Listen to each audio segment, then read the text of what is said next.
नमस्ते सदा वत्सले मातृभूमे। राहुल गांधी का एक बड़ा भारी बयान और कहना, बयान में कहूँ कि उनकी अनभिज्ञता या वो देश को नहीं जानते, देश के स्ट्रक्चर को नहीं जानते, या वो देश के स्ट्रक्चर को पसंद नहीं करते, या फिर उनके विचार कुछ दूसरे हैं। उनका परिवार जो करता रहा उस करने को ही वो यहाँ कंटिन्यू रखना चाहते हैं, जो अब आते आते समय 70 वर्ष होने के बाद अब वो संभव नहीं है। पिछले 73 वर्षों में जो बोया गया उसको हम काट रहे हैं। पाकिस्तान के रूप में काटा, आतंकवाद के रूप में काटा और बहुत कुछ। अब उसको अगर बदलना है तो उसी पद्धति से, जिस पद्धति से ये बिगाड़ा गया, उसी पद्धति से उसको सुधारना पड़ेगा। जैसे मैं आपको बताता हूँ, मैंने आपको पहले भी बताया है कि मौलाना आज़ाद जो पहले शिक्षा मंत्री बने भारत के, वो मदरसा छाप थे। वो कभी स्कूल नहीं गए और ना ही उनको स्कूल की नॉलेज थे। वो एक अरेबियन थे, भारत के मुसलमान भी नहीं थे, वो एक अरेबियन थे। उनके पिता को तब भारत में शिफ्ट किया गया जब 1857 के बाद मुगल शासन समाप्त हो गया जड़ से और अंग्रेजी शासन शुरू हो गया। तो मुगल शासन कैसे स्टैब्लिश किया जाए, इसके लिए मौलाना आज़ाद के फादर को यहाँ स्टैब्लिश किया गया। और मौलाना आज़ाद ने बहुत सारे रोल 1906 की मुस्लिम लीग बनाने में किया। और उसके बाद मौलाना आज़ाद नेहरू जी को चिपक गए और नेहरू जी को चिपकने के बाद शिक्षा मंत्री बन गए। यानी कि जो मदरसे में पढ़ा हो, उसको शिक्षा की नॉलेज ना हो, वो भारत का शिक्षा मंत्री। उसने जो बीज बोने शुरू किए, अगर आप मौलाना आज़ाद की आत्मकथा को पढ़ेंगे, मौलाना आज़ाद की स्टोरी को पढ़ेंगे, तो लास्ट चैप्टर जो बाद में जोड़ा गया वो उन्होंने कहा था इसको पब्लिश मत करना। और 50 वर्ष के बाद, 40 वर्ष के बाद भारत एक इस्लामिक राष्ट्र की तरफ बढ़ चुका होगा। इसके लिए उनके अपने स्वयं के स्टेटमेंट हैं। क्यों बढ़ चुका होगा? क्योंकि उन्होंने जो शिक्षा व्यवस्था में बोया होगा वही तो भारत काटेगा। लेकिन इसके बिल्कुल विपरीत उस समय राष्ट्रीय स्वयंसेवक संघ के सरसंघ चालक मनी पूजनी गुरु जी ने एक विद्यालय स्टैब्लिश किया हरियाणा में। गीता विद्यालय के नाम से उसका नाम रखा गया 1946 में कि भाई शिक्षा प्रणाली में कैसे किया जाए।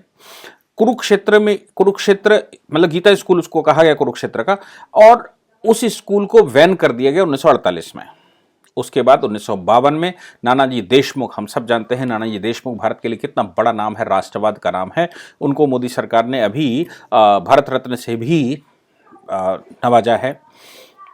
उन्होंने 1952 में गोरखपुर में एक सरस्वती शिशु मंदिर नाम का विद्यालय बनाया और इस प्रकार संघ ने अपने प्राइवेट विद्यालय बनाने शुरू कर दिए। क्यों? क्योंकि मौलाना आज़ाद सरकारी विद्यालय में थे, सरकारी सिस्टम में थे, और सरकारी सिस्टम कहाँ ले जा रहा था देश को, ये समझ में उस समय ही राष्ट्रीय स्वयंसेवक संघ को आ गया। उन्होंने अपने विद्यालय बनाने शुरू कर दिए।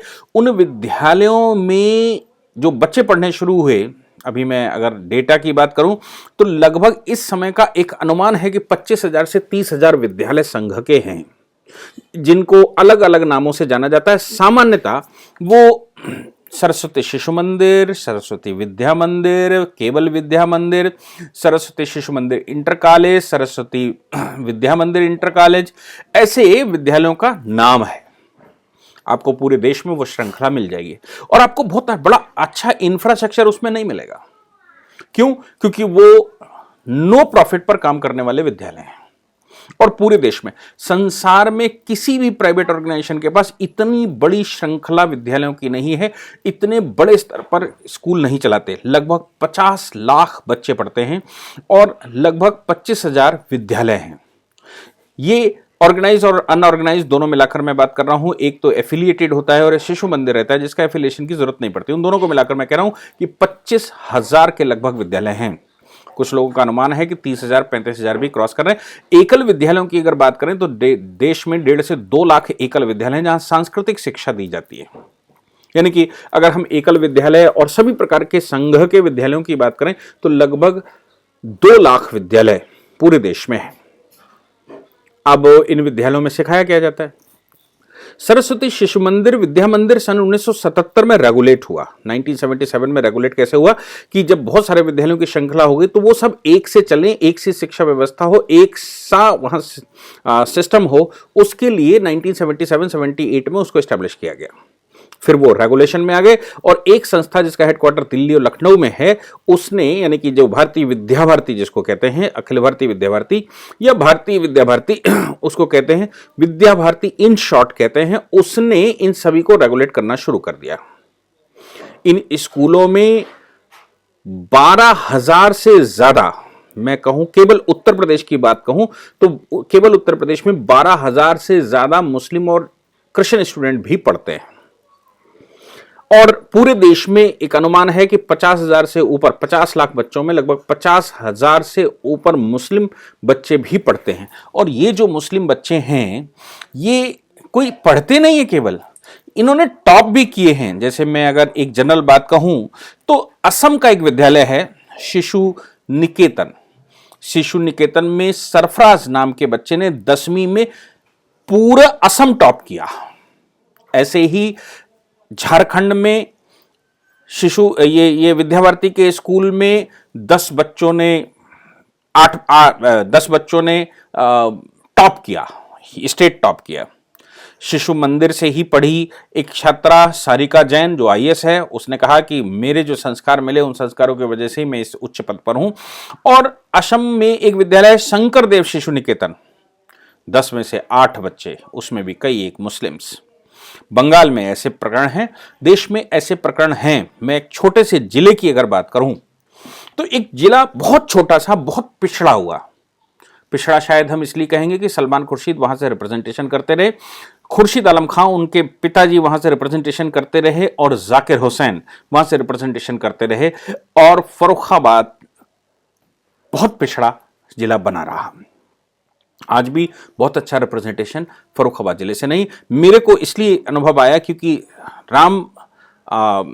श्री राम जन्मभूमि का जो निधि समर्पण अभियान था, मैं उसका अभियान प्रमुख बनकर यहां पर आया, तो पता लगा कि कुछ विद्यावार्थी के स्कूलों में जहां पर हमने अपना केंद्र बनाया था, उस विद्यावार्थी के स्कूल के मैनेजमेंट से, जब रविशंकर जी वहां के मैनेजर थे, उनसे जब हमारी बात हुई, इंफ्रास्ट्रक्चर बहुत अच्छा नहीं था, लोकेशन भी बहुत अच्छी नहीं थी, देखने में बाहर से एक ऐसा विद्यालय जो लगता था कि हाँ एक विद्यालय है, लेकिन जब उन्होंने उसकी चर्चा की तो हैरत अंगेज रिजल्ट सामने आए।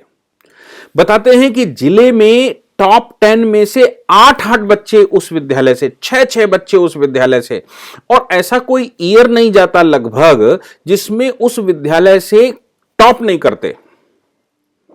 कमाल है कि एक विद्यालय जो देखने में लगता है, जिसका इंफ्रास्ट्रक्चर बहुत अच्छा नहीं है, जिसमें ऐसा लगता है आचार्य जी धोती पहनकर, कुर्ता पैजामा पहनकर पढ़ाने आए हैं, उसमें अंदर घुसो तो ईंटों का वो चबूतरा बना हुआ है, ऐसा लगता है कि नहीं एक सरकारी बिल्डिंग भी इससे, सरकारी विद्यालय भी इससे अच्छा होगा।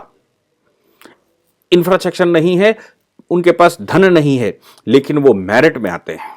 12वीं क्लास के और 10वीं क्लास की जो मेरिटें बनती हैं, उन मेरिटों में जिले में टॉप रहता है, और ऊपर भी मेरिट में जाता है। मैं दूसरे विद्यालयों की बात करूं तो कानपुर में अगर हम कहते हैं कि ये बीएनएस शिक्षा निकेतन है, आप सभी ने देखा होगा कि वो स्टेट में उसके 20 में से 10-12 टॉप रहते हैं, यानी कि रैंकर्स रहते हैं। इसी प्रकार के दूसरे विद्यालय भी कानपुर में बने हुए हैं। कानपुर में इसलिए बता रहा हूं कि कानपुर मेरा कार्यक्षेत्र रहा है। वहां अगर हम कहें कि मोतीलाल खेड़िया नाम का विद्यालय है, अगर हम कहें कि वहां पर जुगल देवी नाम का विद्यालय है, वहां हम कहें जय नारायण नाम का विद्यालय, ये ऐसे विद्यालय हैं जिनमें टॉपर्स पैदा होते हैं और जिनकी पब्लिसिटी नहीं होती, जिनको लोग बहुत कम जानते हैं, और उनकी पहचान सिर्फ उनकी बिल्डिंगों से नहीं हो रही, उनकी पहचान किसी और कारण से नहीं हो रही, उनकी पहचान उनके टॉपर से हो रही है, उनमें पढ़े हुए बच्चे जो सांस्कृतिक रूप से स्ट्रांग होते हैं उनसे हो रही है। मैं ऐसे सैकड़ों लोगों को जानता हूं जो टॉप पोस्टों पर बैठे हुए हैं और वो विद्यावार्थी से पढ़े हुए हैं। एक मुस्लिम जो वहां पर पढ़ता है, जैसे मैंने सरफराज का नाम बताया, एक मुस्लिम जो असम में पढ़ता है, वो असम में टॉप करता है। क्या यह गौरव करने की बात नहीं है? खास बात विद्यावार्थी की यह है कि जो उनके बच्चे कहते हैं पूरे देश में कि हम स्कूल की जो सिलेबस है, हम मदरसों की तरह नहीं पढ़ते। राहुल गांधी उसको पाकिस्तान के मदरसों की तरह उसका कंपेयर करते हैं और कहते हैं कि जैसे पाकिस्तान के मदरसों में जिहादी, हालांकि राहुल गांधी को पता है कि पाकिस्तान के मदरसों में जिहादी पैदा होते हैं, लेकिन हिंदुस्तान के मदरसों में तो संत पैदा होते हैं, ये राहुल गांधी जानते हैं। लेकिन हिंदुस्तान के विद्या भारती के विद्यालयों में जो पूरे देश भर में शांतिपूर्वक काम करता है, बिना पब्लिसिटी के काम करता है, उसकी कोई पब्लिसिटी नहीं, आप कोई पेपर ये वो कुछ नहीं देखेंगे, उनमें वो कहते हैं इसमें आतंकवादी पैदा होते हैं, इसमें जिहादी पैदा होते हैं। खास बात क्यों ऐसा वो कहते हैं? क्योंकि उनकी जो मानसिकता है भारत को तुष्टीकरण की राजनीति की, भारत को किसी और ले जाने की, मौलाना आजाद की पॉलिसी को आगे बढ़ाने की, मौलाना आजाद की शिक्षा नीति को आगे बढ़ाने की, इसीलिए उनके बाप दादाओं ने ज्यादातर शिक्षा मंत्री भारत में जिहादी मानसिकता के लोग या मदरसा छाप रखे। आप अगर देखेंगे शिक्षा मंत्रियों की लिस्ट उठाकर देखिए तो आपको पता लग जाएगा कि कांग्रेस के शासन में मोस्टली जो शिक्षा मंत्री रहे हैं वो सब मदरसा छाप रहे हैं या दूषित मानसिकता के रहे हैं।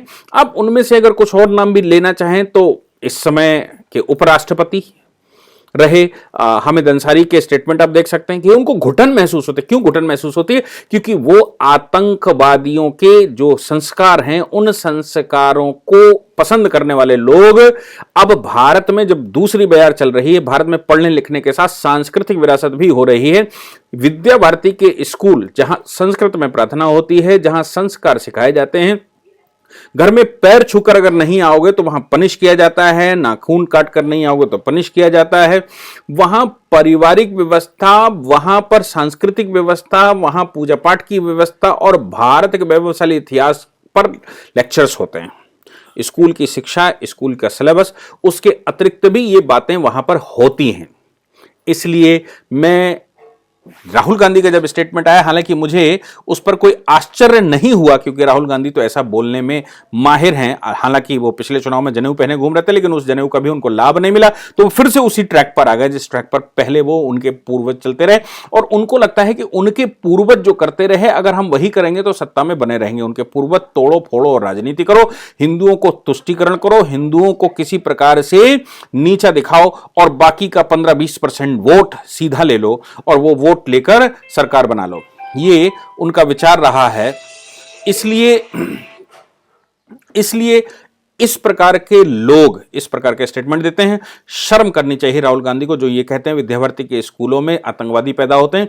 मैंने आपको विद्या भारती का इतिहास बताने का प्रयास किया। विद्या भारती के स्कूलों में जहां टॉपर्स पैदा होते हैं, जहां एडमिनिस्ट्रेटर्स पैदा होते हैं, वो देश के विभिन्न कोनों पर काम करके बिना किसी पब्लिसिटी के काम करते हैं। मेरे जैसे लोग जो विद्या भारती से बहुत ज्यादा नजदीक हैं, उसी प्रकार के विद्यालयों में जिन्होंने शिक्षा ली है, वो आपके सामने इलस्ट्रेशन हो सकते हैं। आप सबको वो ध्यान देना चाहिए।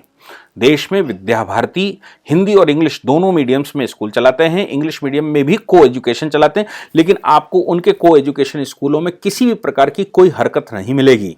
उनके इंग्लिश मीडियम के स्कूलों में भी वो चर्च का सलाम नहीं मिलेगा।